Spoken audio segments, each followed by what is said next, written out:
कभी शौकीन अथर्व ने न जाने कितनी लड़कियां देखी, लेकिन कहीं उसे पसंद नहीं आती थी वहाँ की जलेबी, समोसा या फिर ढोकला। लेकिन फिर एक दिन, अरे वाह, क्या बात है, मैं तो क्या ही बोलूं, अरे मजा आ गया। कैसी बात कर रहे हैं आप, मेरी लड़की के लिए ये कैसे शब्द निकाल रहे हैं, हमें नहीं करनी शादी। अरे नहीं भाई साहब, कैसी बात कर रहे हैं, मेरा बेटा ऐसा नहीं है, संस्कार है। अरे बेटा क्या बोल रहा है, सच्ची अच्छी लगी क्या तुझे? हाँ माँ, मन तो कर रहा है मैं पूरी खा जाऊं। उठिए, मैं कह रही हूँ उठिए, निकलिए यहाँ से, कैसे कैसे मवाली आ जाते हैं। अरे बहन जी कैसी बात कर रही हैं आप? हाँ, हमारे लिए तो सामने लेकर आए ना आप, एक तो हम तारीफ कर रहे हैं। लेकिन ऐसे कौन करता है तारीफ? बेटा तुझे पसंद है? हाँ माँ, तभी तो कह रहा हूँ, पैक करो और निकलो। अब तो लड़की का भाई आग बबूला हो गया। वो डंडा लेकर अथर्व को मारने वाला था कि अरे रुको बेटा, मैं बात करता हूँ अथर्व से। माँ ये नहीं दे रहे तो रहने दो, बस पूछ लो कहाँ से लाई है इतनी अच्छी जलेबी, मजा ही आ गया। बेटा तुम जलेबी की बात कर रहे थे? हाँ तो पैक नहीं कर सकते तो बता ही दीजिए कहाँ से लेकर आए, हम खुद ही ले लेंगे। क्यों माँ? और ये समोसे भी। अरे बेटा वो तो मजाक कर रहे थे, ले जाओ सारी ले जाओ, मैं तो कह रहा हूँ तुमको हर रोज पैक करके भिजवा दिया करेंगे। वैसे बेटा हमारी लड़की कैसी लगी? हाँ बहुत अच्छी है।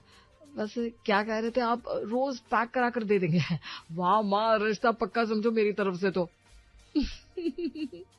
शादी का दिन आ गया। बारात निकलने से पहले ही अथर्व शेरवानी पहनकर सीधा किचन में। अरे कहाँ जा रहा है तू? दूल्हा है आज, दूल्हा है बेटा। हाँ तो माँ दूल्हा हूँ तो क्या भूखा रहूं? और सुनो जरा वो आलू के पराठे जो बनाए ना, थोड़े और घी डलवा दो यार। बेटा आज तेरी शादी है, थोड़ा तो शर्म कर। पिताजी शर्म और खाना दोनों साथ चलते हैं, कोई रोक नहीं है। बारात पहुंची, लड़की वाले स्वागत में लगे थे, अथर्व सीधा कैटरिंग काउंटर। अरे रुक रे यार, पहले सीट पर बैठ। मामा एक सेकंड बस देख के आता हूँ क्या क्या बना है। अरे वाह, पनीर टिक्का चाट और ये राजमा चावल भी है। वाह भाई वाह, ससुर जी ने दिल खोल के बनवाया। घूम घूम कर हर स्टॉल चेक किया, चखा, फिर से चखा। वेटर भी हैरान। भाई साहब आप दूल्हे हो ना? हाँ तो दूल्हे को खाना नहीं मिलता क्या? ला भाई एक और टिक्का दे। फेरों का वक्त आया, पंडित जी तैयार, दुल्हन आई, दूल्हा गायब। हे भगवान, कहाँ गया ये लड़का? आंटी मैं ढूंढता हूँ।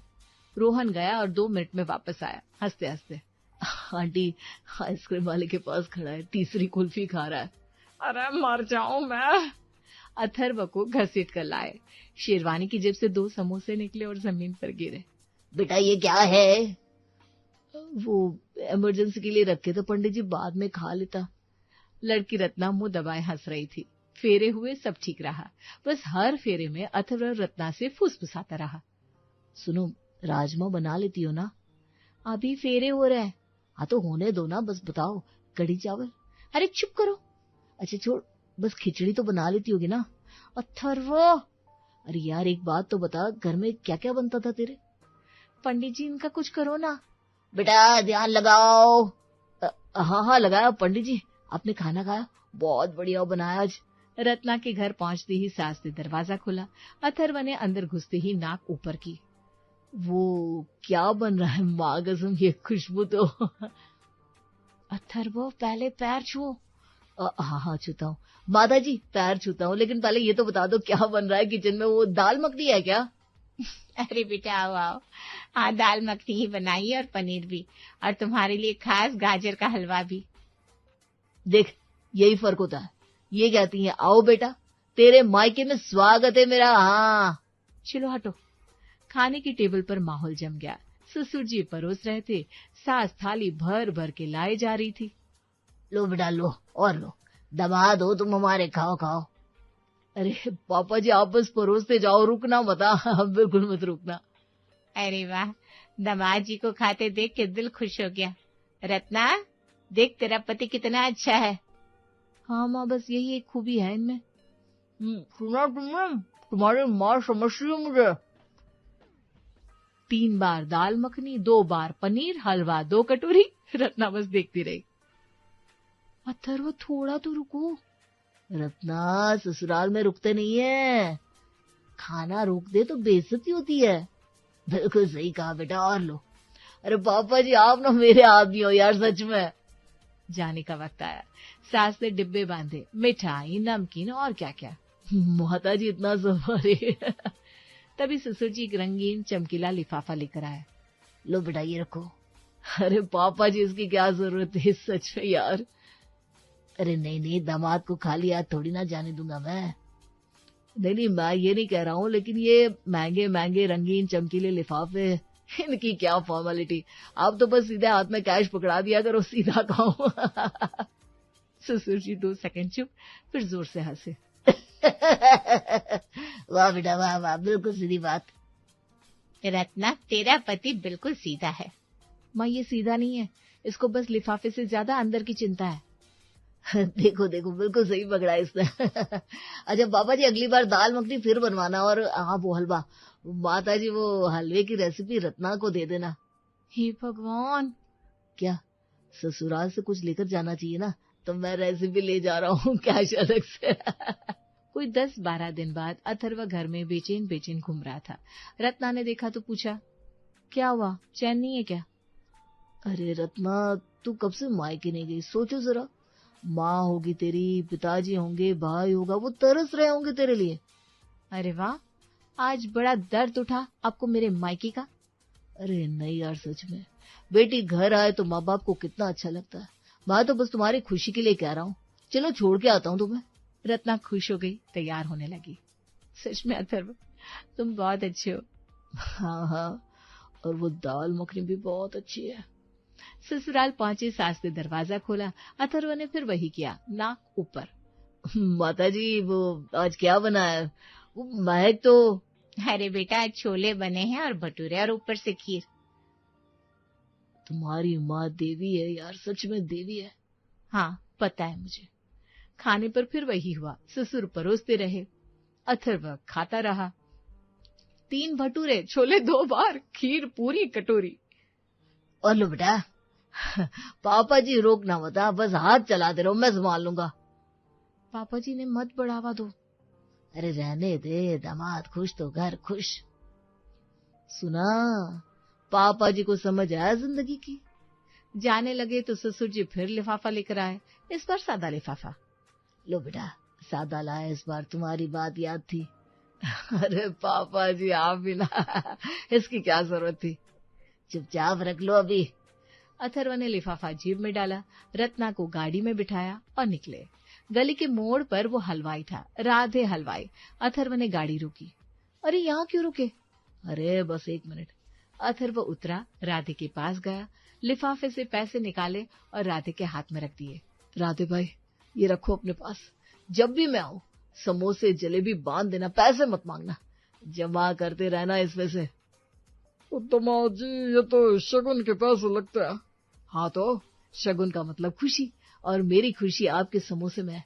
रखो भाई रखो। अगले दिन राधे हलवाई सब्जी लेने निकला। रास्ते में ससुर जी मिल गए। सेठ जी, अरे आपके दामाद जी तो कमाल के। क्यों भाई, क्या हुआ? कल गए ना, तो जाते जाते शगुन के पैसे मेरे पास जमा कर गए, बोले जब भी आऊं समोसे जलेबी देते रहना। ससुर 2 सेकंड चुप रहे, फिर हंसे। मतलब मेरी बेटी को लाया था या समोसे खाने आया था? सेठ जी दोनों काम एक साथ। ससुर घर आए, सास चाय बना रही थी।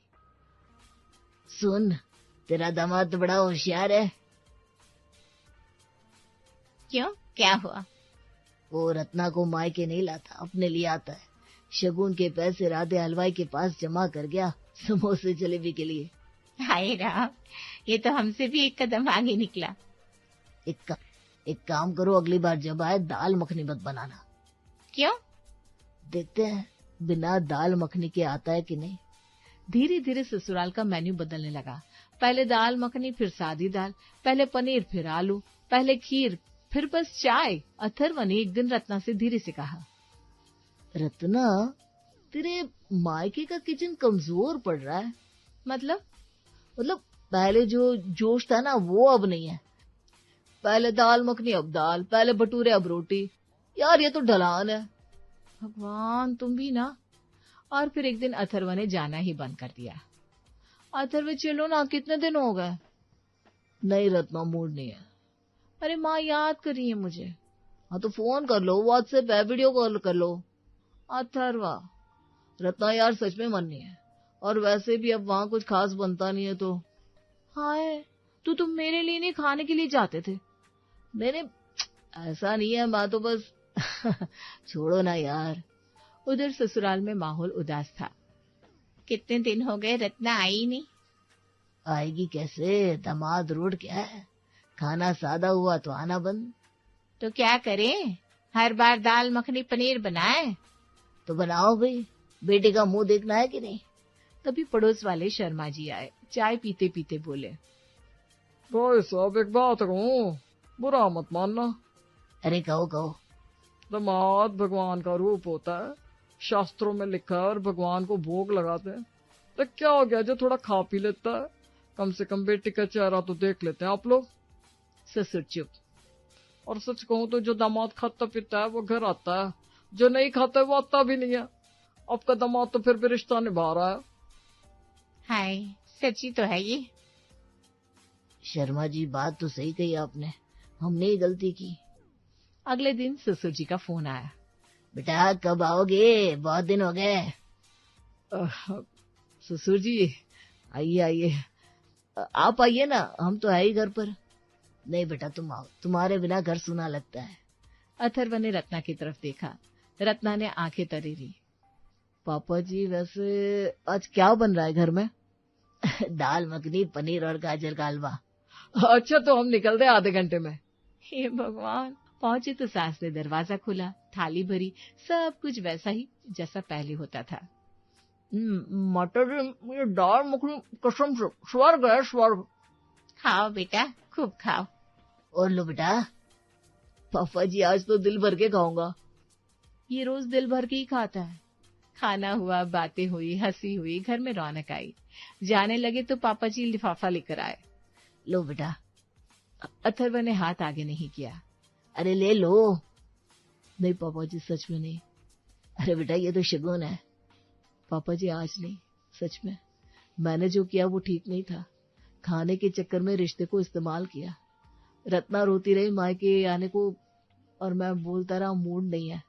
बेकार बात थी, रिश्ते खाने से बड़े होते हैं। सब चुप। रत्ना की आंखें भर आई। अरे बेटा, तुम आते हो तो घर में जान आती है। हाँ बेटा, और हमने भी तो गलती की। मैंने यूं सादा क्यों किया, माफ कर दो। अरे नहीं नहीं पापा जी, आप माफी मत मांगो, बस एक काम करो। क्या? वो राधे हलवाई के पास मेरे पुराने पैसे पड़े हैं ना, वो वापस दिला दो, गलत जगह लगाए थे। ससुर जी हंसे। और हाँ, वो 10 समोसे और 4 जलेबी अभी पैक करा देना रास्ते के लिए। अथर्व, अरे यार रिश्ते की बात अलग है, समोसे की बात अलग है, दोनों को मिलाओ मत ना। ससुर जी जोर से हंसे। सुनो, दामाद सुधर गया लेकिन पूरा नहीं सुधरा। पापा जी पूरा सुधरा तो क्या मजा, थोड़ा ऐसे ही रहने दो ना। और गाड़ी चली। रत्ना खुश। अथर्व की गोद में समोसों का डिब्बा। सच में सुधर गए हो? हाँ सच में, रिश्तों की कीमत समझ में आ गई। अच्छा लगा सुनकर। और ये समोसे भी बहुत अच्छे हैं। भगवान इसे सुधार दो पूरा। भगवान ने सुधारा, बस वो समोसे वाला हिस्सा छोड़ दिया है, वो तुम्हारे बस का नहीं है रत्ना। रीना के घर एक बड़े से संयुक्त परिवार से आए रिश्ते की चर्चा हो रही थी। रीना सुन तो, आज जिस घर से फोन आया है वहाँ से रिश्ता पक्का समझ, खानदान बहुत बड़ा और इज्जतदार है। मम्मी मैं वहाँ नहीं निभा पाऊंगी, सुना है बहुत बड़ा ससुराल है, जेठानी उनके 3 बच्चे, 2 कुंवारी नंदे, देवर और न जाने कितने लोग हैं। मैं इतने लोगों के बीच कैसे रहूंगी। बेटा भरा पूरा परिवार तो किस्मत वालों को मिलता है, तू अकेली थोड़ी है, वहाँ सब साथ होंगे। वही तो दिक्कत है मम्मी, जहाँ इतने लोग होंगे वहाँ मेरी अपनी कोई जगह बचेगी। चाची सास, ताई सास और दादी सास भी वहीं रहती है। मैं तो घुट जाऊंगी इतने बड़े परिवार में। तू बस आज देख रही है, ससुराल हमेशा थोड़ी इतना बड़ा रहेगा बेटा। नंदे कल को अपने घर चली जाएंगी। बुजुर्ग का आशीर्वाद है, जब तक वक्त के साथ जिम्मेदारियां अपने आप कम हो जाती हैं। मम्मी मुझे बस डर लग रहा है कि मैं अपनी मर्जी से चैन की सांस भी नहीं ले पाऊंगी। हम अलग नहीं रह सकते क्या? अभी से अलग होने की बातें मत कर। नया घर है, नई जगह है, थोड़ा तो समझौता करना ही पड़ेगा। देख लेना, तू सबको अच्छे से संभाल लेगी। आप कह रही तो मैं मान लेती हूँ, पर मेरा मन गवाही नहीं दे रहा है। शादी की पैकिंग के दौरान रीना अपनी पुरानी अलमारी से अपना सामान निकाल रही थी। मम्मी ये देखो मेरी कॉलेज की डायरी। इसमें मैंने अपने बुटीक के बारे में सारे प्लान और स्केच बना रखे हैं। मैं इसे साथ ले जा रही हूँ। क्या करेगी इसे ले जाकर? वहाँ इतना सुंदर घर है, तुझे दिन भर फुर्सत ही नहीं मिलेगी। अब ये सब सपने छोड़ और घर संभालने पर ध्यान दे। पर मम्मी मैंने सोचा था शादी के बाद मैं अपना काम शुरू करूंगी। ये डायरी मेरा सपना है। देख बेटा, वहाँ बहुत मेहमान आएंगे। अगर तूने इसे बाहर निकाला तो लोग बातें करेंगे कि बहू का मन घर के काम में नहीं है। चुपचाप इसे सूटकेस में नीचे दबा दे। मतलब अब मेरी पसंद नापसंद की कोई कीमत नहीं होगी। जब घर के लोग खुश रहेंगे तभी तो तू खुश रह पाएगी। नई शुरुआत करनी है तो पुरानी चीजें पीछे छोड़नी पड़ती है। काश मैं अपनी पहचान बचा पाती, पर लग रहा है अब सब खत्म हो जाएगा। शादी के बाद रीना अपने ससुराल पहुंची, जहां चारों तरफ मेहमानों और घर वालों का शोर था। आओ बहू, भगवान तुम्हारा सुहाग बनाए रखे। मंजू, बहू को अंदर ले जाओ और इसे सब समझा दो। जी माँ जी। रीना डरो मत, मैं तुम्हारी जेठानी हूँ। हम मिलकर सब कर लेंगे। पर हाँ, कल सुबह जल्दी उठ जाना है क्योंकि घर में पूजा है। जी दीदी, कितने बजे उठना है? सुबह 5 बजे। इतने बड़े खानदान में अगर बहू देर तक सोती रहे तो अच्छा नहीं लगता। रसोई में बहुत काम होगा क्योंकि ताई जी और चाची जी का परिवार भी यही रुका हुआ है। क्या मेहमान अभी और रुकेंगे? अरे अभी तो शुरुआत है। हमारे यहाँ तो हफ्तों तक रौनक लगी रहती है। कभी कोई आता है, कभी कोई जाता है। खाली घर तो हमने कभी देखा ही नहीं। जी मैं कोशिश करूंगी कि सबको खुश रख सकूं। कोशिश नहीं रीना, अब यही तुम्हारी जिंदगी है। चलो अब आराम कर लो, कल से तो बस भाग दौड़ी ही है। जी दीदी, शुभ रात्रि। शादी के कुछ साल बीत चुके थे और रीना अब इस बड़े घर के कामकाज में पूरी तरह ढल चुकी थी। रीना, अरे ओ रीना, जल्दी हाथ चला छोटी। देख, रोहन और आर्यन की बस आने वाली है और इन दोनों के नखरे तो तू जानती ही है। बस 2 मिनट दीदी, रोहन का टिफिन पैक हो गया है, बस आर्यन के पराठे पर घी लगा रही हूँ। चाची मेरा अचार मत भूलना। और सिमरन को देखो, वो मेरा होमवर्क फाड़ रही है। सिमरन बेटा उधर जाओ, भाई को तंग मत करो। लो आर्यन तुम्हारा पराठा। तभी अचानक हे भगवान, मेरा हाथ चल गया। मम्मी पहले आर्यन को समझाओ, उसने मेरी पेंसिल तोड़ दी। झूठ बोल रहा है मम्मी, पहले इसने मुझे धक्का दिया था। बस करो तुम दोनों, 1 मिनट चुप नहीं रह सकते क्या? तभी पीछे से सास की आवाज आती है। अरे रीना, रोटियां जल जाएंगी, ध्यान कहाँ है तुम्हारा? और चाय भी ऊपर तक चढ़ रही है, देखो। जी मम्मी जी, अभी देखती हूँ। रीना, मेरे बच्चों के लिए बिना मिर्च वाली सब्जी अलग निकाल दी ना? जी दीदी, निकाल दी। भाभी मेरे लिए 2 रोटियां और सेक देना, मुझे गरम गरम चाहिए। हाँ हाँ अभी देती हूँ। जलन इतनी तेज थी कि रीना की आंखों से तुरंत पानी निकल आया। वो अपना हाथ पकड़कर वहीं बैठ गई, लेकिन तभी रसोई के दरवाजे पर सासू माँ सुमित्रा खड़ी हो गई। रीना, दाल में नमक चखा या नहीं? और देख, जेठ जी के लिए पानी भिजवा दे, वो ऑफिस के लिए लेट हो रहा है। जी माँ जी, बस अभी भिजवाती हूँ। सुमित्रा चली गई। रीना ने अपने जले हुए हाथ को पल्लू से ढका और फिर से चिमटा उठा लिया। किसी ने ये तक नहीं देखा कि उसका हाथ लाल पड़ चुका था। काम का पहिया रुकता ही नहीं था।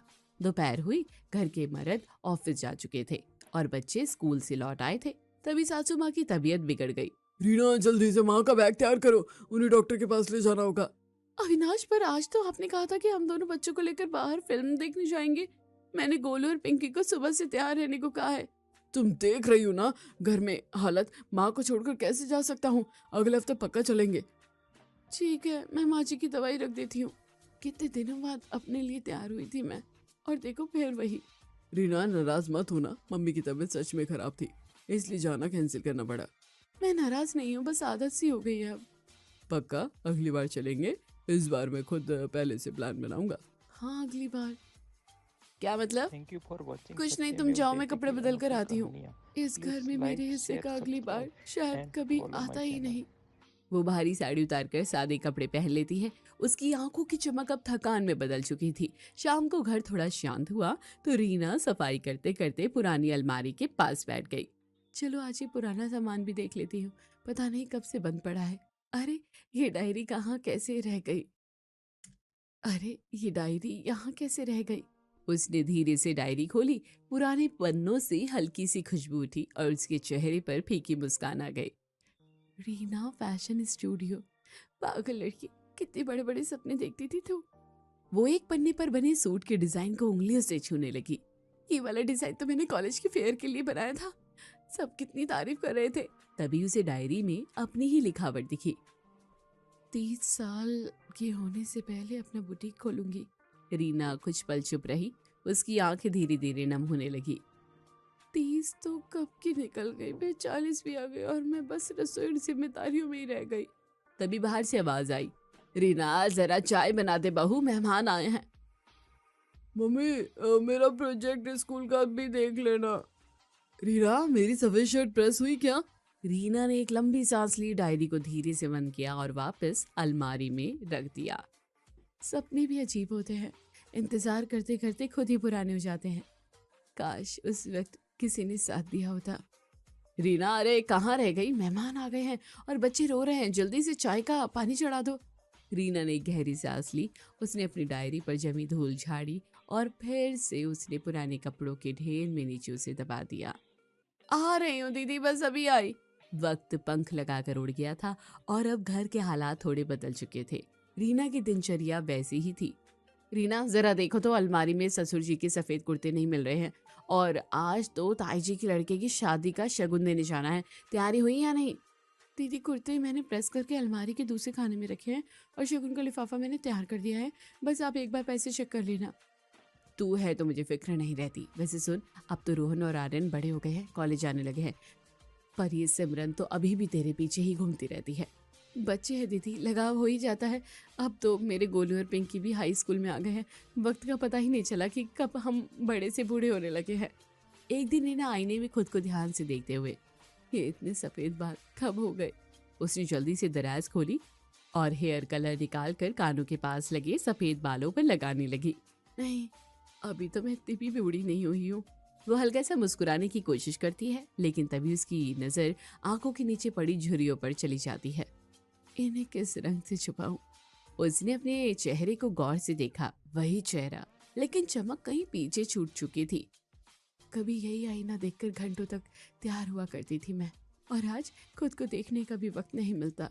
तभी बाहर से आवाज आई, रीना चाय उबल रही है बहू, ध्यान कहाँ है तुम्हारा? आ रही हूँ, बस आ रही हूँ। रीना कल बुआ जी के पोते का मुंडन है, हम सबको सुबह जल्दी निकलना होगा। अविनाश, मेरी सहेली समीरा का फोन आया था, वो शहर आई है और कह रही थी कि कुछ घंटों के लिए मिल लेते हैं, क्या मैं कल शाम को जा सकती हूँ? तुम भी कैसी बातें करती हो रीना, घर में इतना बड़ा फंक्शन है, रिश्तेदार क्या कहेंगे कि घर की बहू घर छोड़कर सहेलियों से मिल रही है? अगले किसी रविवार को देख लेना। पिछले 10 सालों से मैं हर रविवार का इंतजार ही तो कर रही हूँ अविनाश। खैर छोड़िए, मैं पैकिंग कर लेती हूँ। अगले दिन मुंडन। अरे रीना, तुम तो बिल्कुल वैसी ही हो, इतनी फुर्ती, पूरे घर का काम अकेले संभाल लेती हो। तुम्हारी सासू माँ तो तुम्हारी तारीफ करते नहीं थकती। बस जी, आप सबका आशीर्वाद है, करना तो पड़ता ही है। वैसे रीना, सुना था कि तुम्हें सिलाई कढ़ाई का बड़ा ही शौक था, आप कुछ करती हो या नहीं? अब तो बस फटे हुए बटन टाकने और बच्चों की ड्रेस ठीक करने की फुर्सत मिलती है, शौक तो कब के पीछे छूट गए। रात को घर लौटने के बाद मम्मी कहती थी कि नंदे चली जाएंगी तो चैन मिलेगा।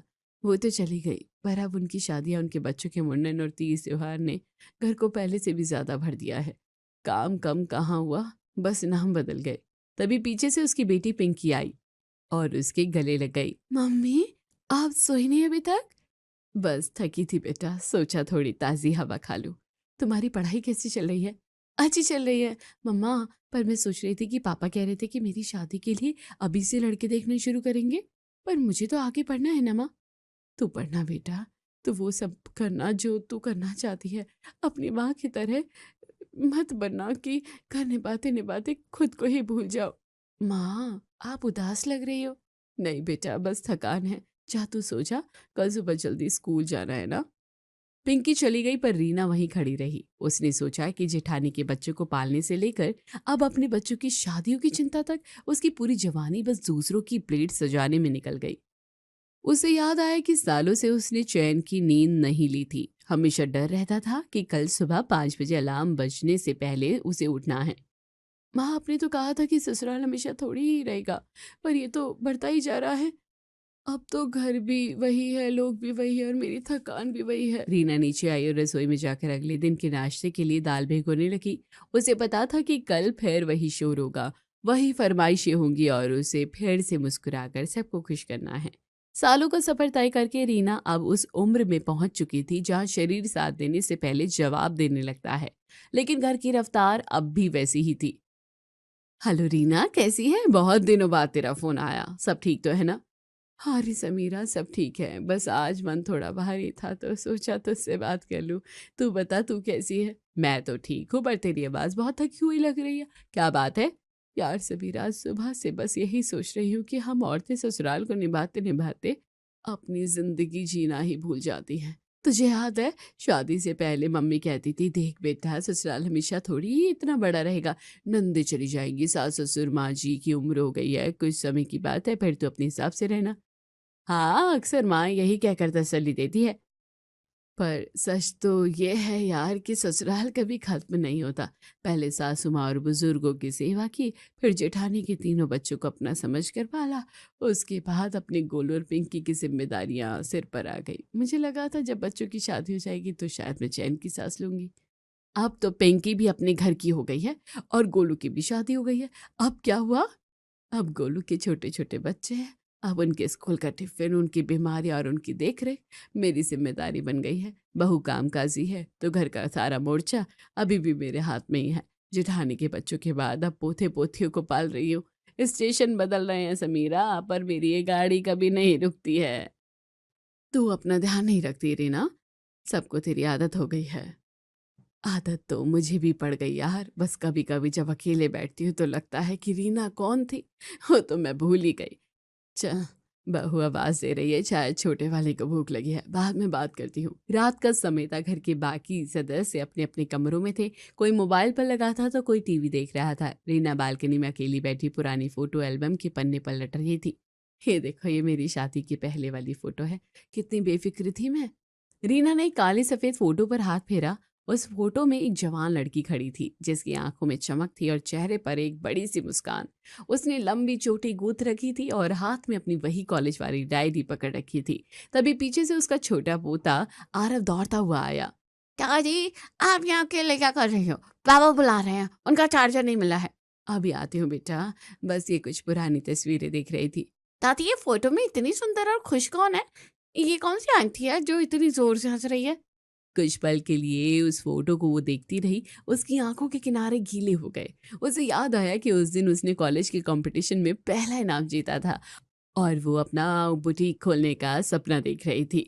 बेटा, शायद ये मैं ही थी। आप तो हमेशा काम करती रहती हो और थक जाती हो। ये आंटी तो बहुत अलग लग रही है। हाँ बेटा, वक्त इंसान को बदल देता है। अब जा, पापा को बोल कि चार्जर उसी मेज की दराज में है जहाँ मैंने सुबह रखा था। आरव अंदर चला गया। रीना ने एल्बम बंद किया और उठकर खड़ी हो गई। उसके घुटनों में दर्द था, पर उसे रसोई में जाकर सुबह के नाश्ते की तैयारी करनी थी, क्योंकि सुबह बहू को ऑफिस और बच्चों को स्कूल जल्दी निकलना था। मम्मी ने सच ही कहा था कि ससुराल हमेशा थोड़ी ही रहेगा। वो तो अब एक घर नहीं, मेरी पूरी जिंदगी बन चुका है। सासू माँ चले गए, पर उनकी जगह मैं सासू माँ बन गई हूँ। जिम्मेदारियां खत्म नहीं होती, बस कंधा बदल जाता है। रीना रसोई में दाखिल हुई ही थी कि पीछे से उसके गोलू बेटे की आवाज आई। मम्मी, मेरी नीली वाली शर्ट नहीं मिल रही है, कल सुबह मुझे मीटिंग में पहनकर जाना है, आपने कहीं रखी है क्या? अरे वही अलमारी के दूसरे खाने में रखी है, ठीक से देखो तो सही। तुम लोग तो बिना आवाज दिए एक रुमाल तक नहीं ढूंढ पाते। माँ जी, मुन्ने को शायद बुखार लग रहा है, बहुत चिड़चिड़ा हो रहा है। एक बार आप देख लीजिए ना, रात भर रोएगा तो मैं सो नहीं पाऊंगी, सुबह ऑफिस भी जाना है। तुम फिक्र मत करो बहू, तुम जाकर अपनी फाइल देख लो, मैं इसे अपने पास ही सुला लेती हूँ। शहद चटा दूंगी तो शांत हो जाएगा। रीना, जरा इधर तो आना, मेरा चश्मा फिर कहीं गुम हो गया है। कितनी बार कहा है कि इसे अपनी जगह पर रखा करो। आप तो सोफे पर ही बैठे थे ना। देखिए वहीं तकिए के नीचे दबा होगा। मेरे पास तो जैसे 4 हाथ और 4 पैर हैं, जो सबकी चीजें ढूंढती फिरूं। दादी, मुझे अभी भूख लगी है। आपने वो वाले लड्डू कहाँ रखे हैं जो कल बनाए थे? बस 2 मिनट रुका रहा, अभी देती हूँ। पहले दादाजी का चश्मा ढूंढ लूं, फिर तेरे लड्डू भी निकालती हूँ और छोटी को भी संभालती हूँ। रीना ने एक गहरी सांस ली और मन ही मन बुदबुदाई, मम्मी भी ना कहती थी कि वक्त के साथ काम कम हो जाएगा। यहाँ तो एक आवाज चुप होती नहीं कि दूसरी शुरू हो जाती है। क्या कह रही हो रीना, कुछ सुनाई नहीं दिया? कुछ नहीं, बस यही कह रही हूँ कि आ रही हूँ, सबको कुछ मिलेगा, जरा धीरज तो रखो। रीना ने स्टोव पर दूध का पतीला चढ़ाया और फिर से उसी रफ्तार में खो गई। अब उसकी ये नियति बन चुकी थी।